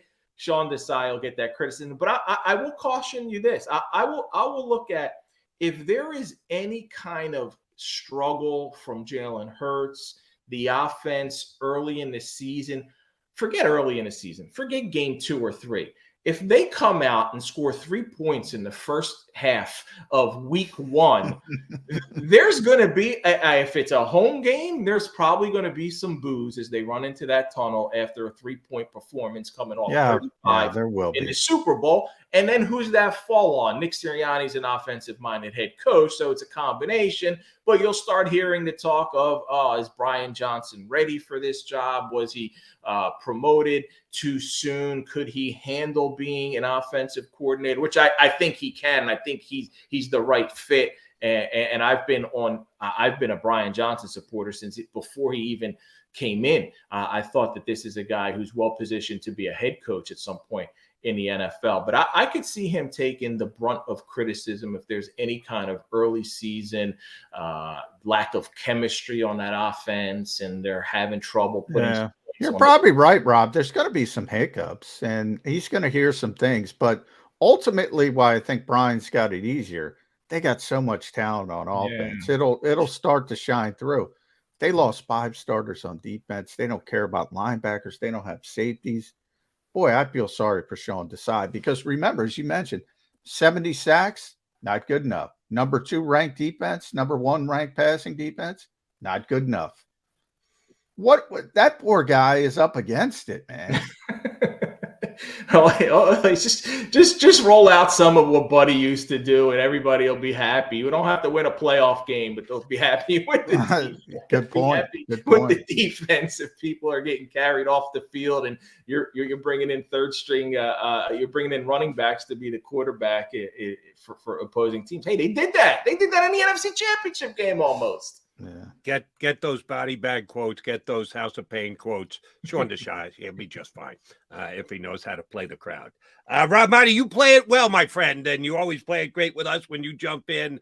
Have a good time in Kansas City. We'll get you on after the draft takes place. And yeah, feel free to go up in the crowd and hang out with the Filthy 40 that are going to be there screaming Bijan's name for the Eagles. I can't wait, guys. Have a great weekend. That is Rob Marty from the Associated Press here with us on Birds 365. All right, Johnny Mac, Jody Mac coming back. You know what we got to do? Put a bow on the show.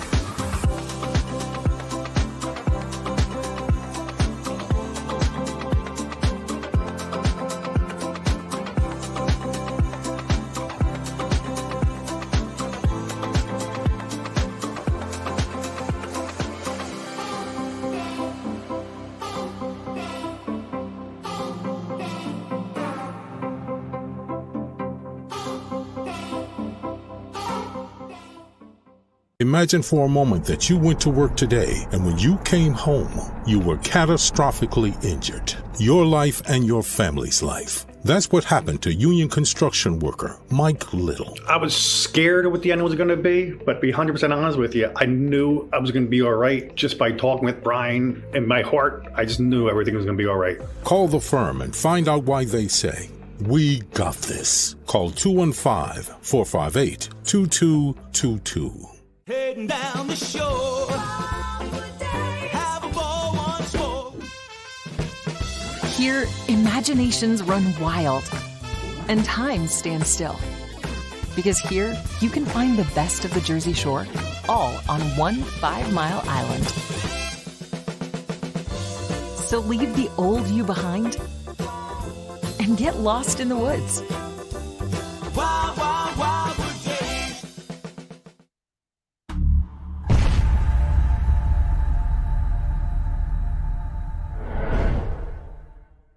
They're carving them up and good play calling along the way. First and goal at the 6.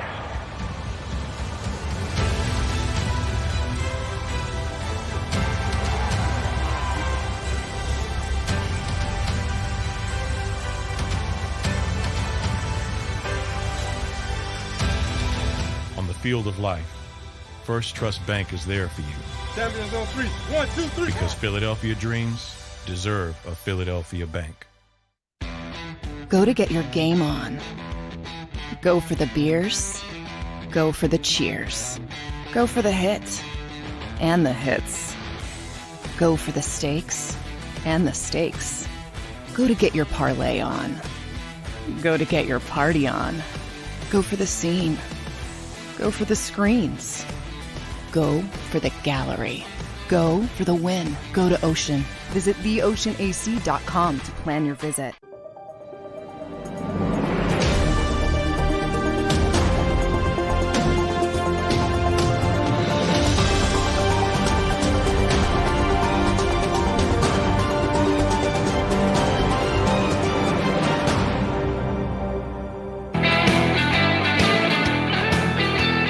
We need to thank Matt Manicherry and Rob Marty, our two guests today. Both did a great job for us. Yeah, that's a little biased, but I think they did a great job for us, and I hope you enjoyed listening to both of them. I see that a couple teams around the league having some OTAs starting soon. Johnny Mac, you got OTA duty with the Eagles this week?